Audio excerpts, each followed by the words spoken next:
So we got a conversation going about the Greenway in general. Oh, we got to stop here. Don't want to jaywalk on camera, right?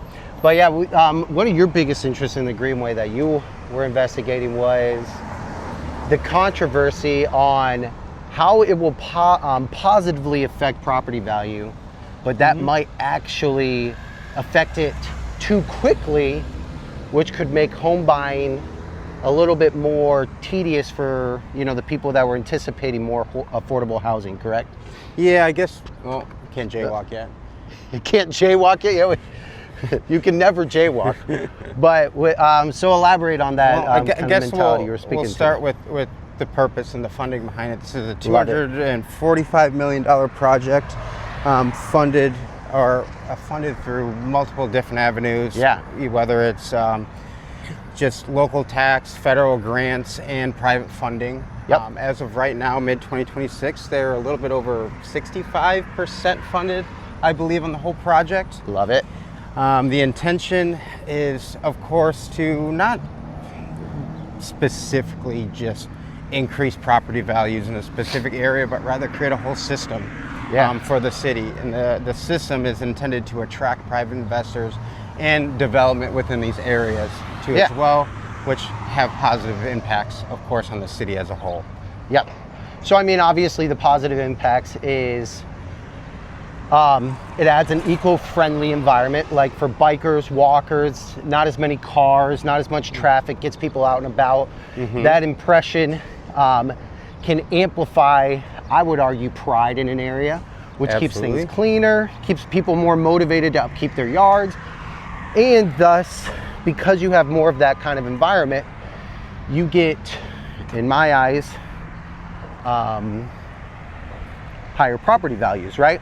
Absolutely. Yeah. So in that regard, you were comparing this to one other area that did the Greenway kind of mentality. What was that? Yeah, well, this isn't the first type of project. In St. Louis, we've been working on, like you said, the Greenways for the past 2001. 20 years, but there's some similar case studies as far as Atlanta and their Beltline and the Chicago 606, where they developed somewhat a Brickline path that connected parts and neighborhoods to their city to the downtown area. Don't quote me on the downtown area as far as for Atlanta. But that was, and specifically in Atlanta, the Beltline was a much more significant project. This Brickline is only estimated to cost about $245 million, where that was upwards of $10 billion. I'm in Atlanta. Well, Atlanta's got more people. Probably a thicker path, right? Essentially what it did, they created this again, system of pathways and greenways that interconnect within their city, and around that path, of course, you've seen major developments. So going back to it, the intention for the Atlanta Beltline was to obviously interconnect and create a system within Atlanta to, and also include greenways and other paths that interconnect within the city. But the goal is to promote development within those areas and the paths, or the areas around these paths. Well, hoping everybody's kind of getting a view of what sides of the argument looks like. You know, with that nearly $10 to $12 billion investment, they estimated that they had an economic growth of nearly close to maybe 30 billion because of it in the past 20 years. Once it was being, but again, the counter argument to that is the displacement that happened. You know, these greenways in these areas that were redeveloped were, a lot of them were in low-income neighborhoods, and when these pathways came in, development started being created.